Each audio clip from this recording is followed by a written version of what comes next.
We begin this hour with a story of how a handful of people came together with one shared goal: to help an unhoused man. Cashman Whiteley is seen here on the cover of a local newspaper back in August with a simple headline. You see, he became homeless when his life spiraled out of control and he couldn't break out of it. Lead national correspondent David Begnaud met with Whiteley and shares the story of how Whiteley's community stepped in to help.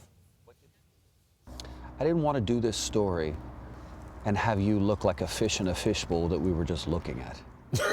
Okay, and I appreciate that, because respect is a good starting point. Meet Cashman Whiteley. You have had an incredible amount of kindness shown your way.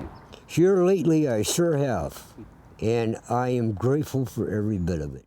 Whiteley has no home, but for the past few weeks he's been sleeping here at the home of Carmen Flores and her partner, Tatiana Guerrero. They had seen him on the street, looking really sick and sleeping in front of a church. On a cement cold slab, and the church didn't open its doors. I was like, okay, if our institutions aren't doing it, then we have to do something. As a young man, Whiteley traveled America working carnivals. Yeah, see here, peanut butter. Money, he says, was always tight. And after a divorce, the life of this father of three spiraled.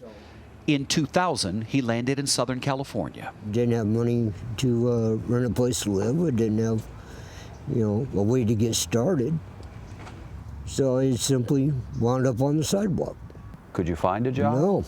After 10 years with the carnival, I have no verifiable job references.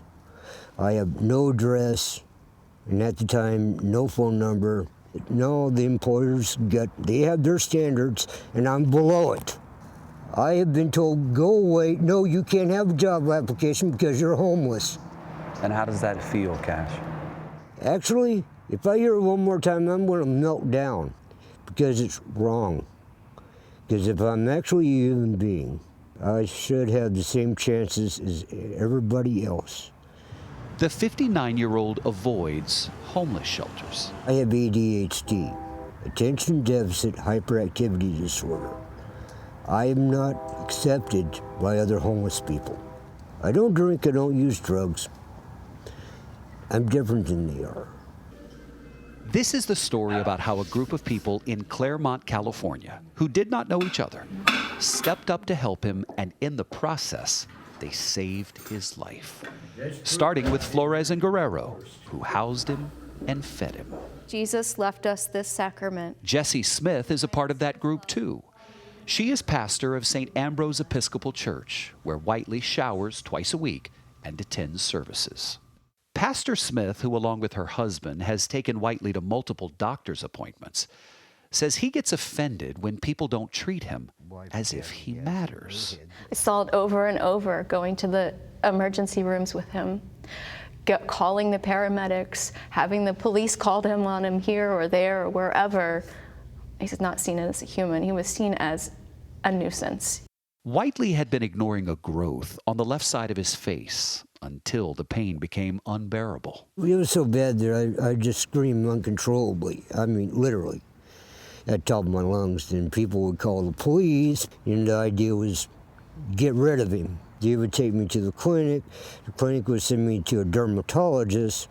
The dermatologist would just say, well, just put this cream on it, or take these antibiotics, which weren't working. And then I'd be screaming again, and this went on for a year. Dr. David Nasca is a retired pathologist who met Whiteley on the street.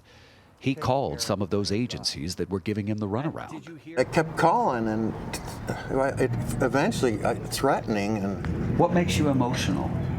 Well, seeing somebody suffer like that in front of everybody, and nobody was taking any initiative. Nobody cared about him. He tried to get something done. Now, for that, I can say that he has tried to be a good friend.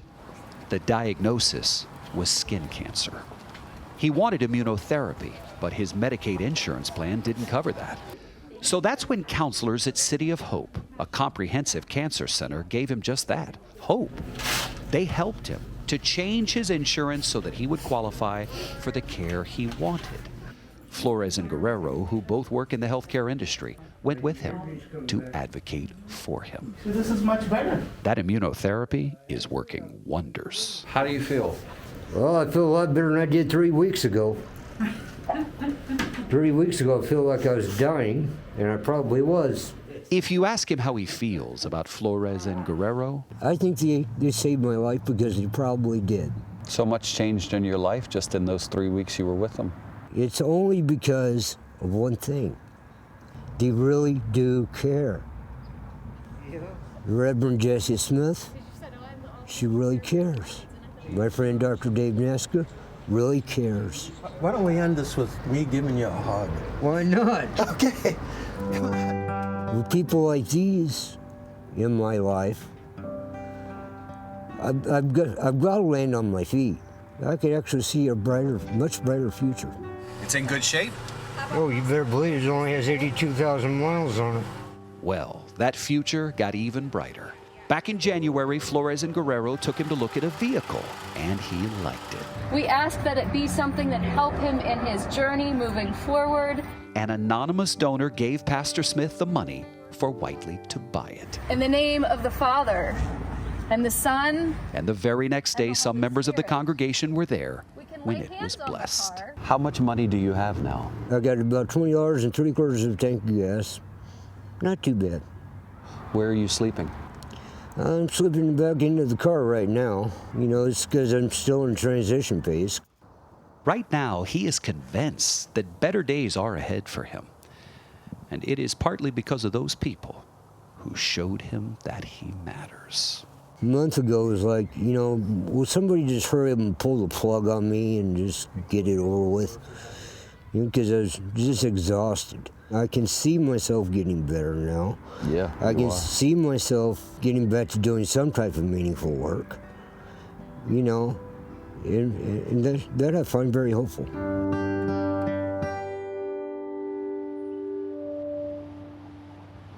We met Cash 5 weeks ago, and I'm happy to report that as of today, the skin on the left side of his face is healing wonderfully. I took him to lunch last weekend, and I also took this picture. The big old smile on his face. Ah, look at that smile. Wow, it's a hard-earned smile there, David. It's a powerful story. What an amazing individual to be introduced to, and that community that came to his aid as well. You know, and the car where he is now residing. What is the outlook at this point for getting transitional, as he said, out of the car to a house? Getting a job, and he's working on it, Tony. He used to have one. The car broke down, and the place where he was staying had the vehicle impounded. So he lost the car, couldn't afford to get it out. So now with this new car, he's hoping to get a new job, and he feels like that'll get him back on his feet to where he can find a home and a place at least to call home for the time being. Yeah, everyone deserves one, and you know it's true what they say. It gets very expensive the less money you have, right? The system starts taking things away from you, and it becomes more difficult to get back on your feet. And that's another lesson, in addition to the lessons in kindness from your story, David. Thank you very much.